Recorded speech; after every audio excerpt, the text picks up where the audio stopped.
really just says to the church that there is no gift that is greater than any other gift.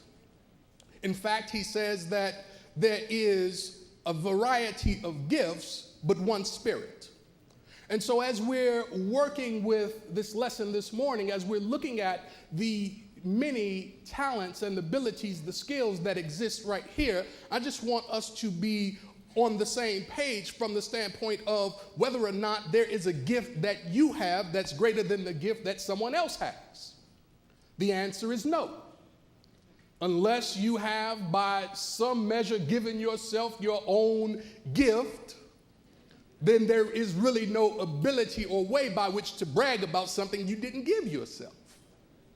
And so as we're just looking at this topic, I want us to be clear on why the gift is given to begin with.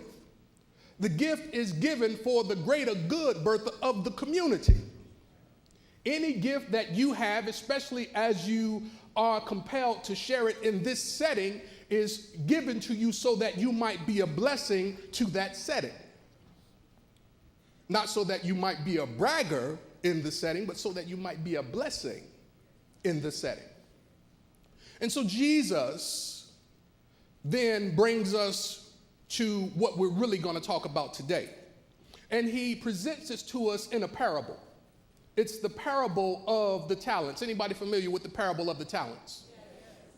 I won't read it to you, but I'll just give you a brief uptake on what the parable of the talents is really about. In the parable of the talents, the scripture tells us that there is a master, and the master calls his 3 servants. Now, as we're going to talk about it today, in the text it says servants, but I prefer the term channel. Is that okay? So where you hear servant, think service, but also think channel. Is that all right?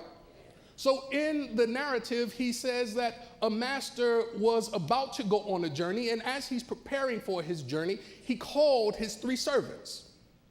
When he called the servants, he also gave the servants a talent. To one servant, he gave 5 talents. To another servant, he gave 2 talents. And then to yet another servant, he gave 1 talent. And then the scripture says he gave to each according to their ability. All right? He gave to each according to their ability. Let me just insert something right here. I think it's worth noting. When you look at your ability, do not compare your ability with someone else's ability. It does not make sense for a pint to be jealous of a gallon. The pint does not have the capacity to hold what a gallon can hold. Is that right? So then it does not make any sense for a pint to be upset about what a gallon holds. The best the pint can do is be filled up at the level of a pint, and then the pint is full. But a pint need not be upset about a gallon. In the same way, a gallon need not be distressed about what a ton can hold. Right? A gallon could not hold what a ton holds. And so it does not make sense for a gallon to waste its energy focusing on what a ton holds when it couldn't hold what the ton holds anyway. What am I saying? I'm saying if you have a talent, you have the talent according to your ability. Now, can I take it a little bit further? The only thing that limits your ability is consciousness. All right? So now, if you are open to more ability, you have to be open to more consciousness. So now, the more consciousness you have, the more capability you have. So capacity is tied to consciousness, and capability is tied to consciousness. You with me? So then the narrative goes on to say that he gave to 1 5, he gave to 1 2, and he gave to 1 1, and each according to their ability. Then he went, according to the scripture, away. That means that the master could not be reached, right? So now, since the master can't be reached and the talent is within the hands of the channel is the one who's responsible for the execution of the talent. All right? So God gives the talent, but it is the channel's responsibility to express the talent. You still with me? And so then the scripture goes on to say that the one who was given 5 went and invested or worked with or traded his talent. It said the one who was given 2 talents did likewise.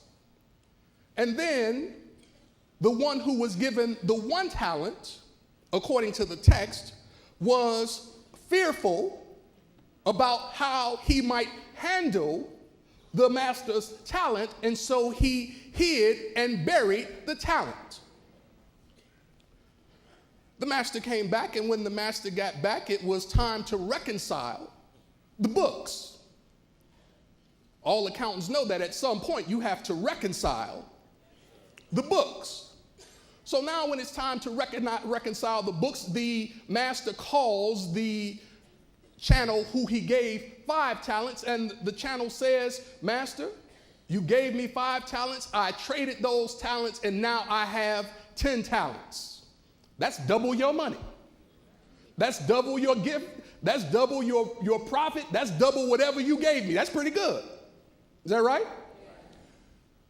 Then it was time for the one that he gave the 2 talents to, and the one that he gave the 2 talents to said, "Master, you gave me 2 talents, and now I have 4 talents. I traded your talents, and now you have more than what you gave me." Master said, "That's great. You were faithful over a few things. You can be trusted with many things. Now enter into the joy of the Lord." And then there is the one with the 1 talent. And he said, "Master, you gave me this talent, and I know how you do business." Yeah, you got to watch it when it's time to reconcile and somebody starts talking about something else. "You gave me this talent, and I know how you usually do your business and how you work your investments, and so I didn't really want you to risk the loss of this talent, and so I buried it." And the master said, "You wicked, lazy, slothful, useless servant. You will go to where there is weeping and gnashing of teeth." Some of you might, let's not even go there.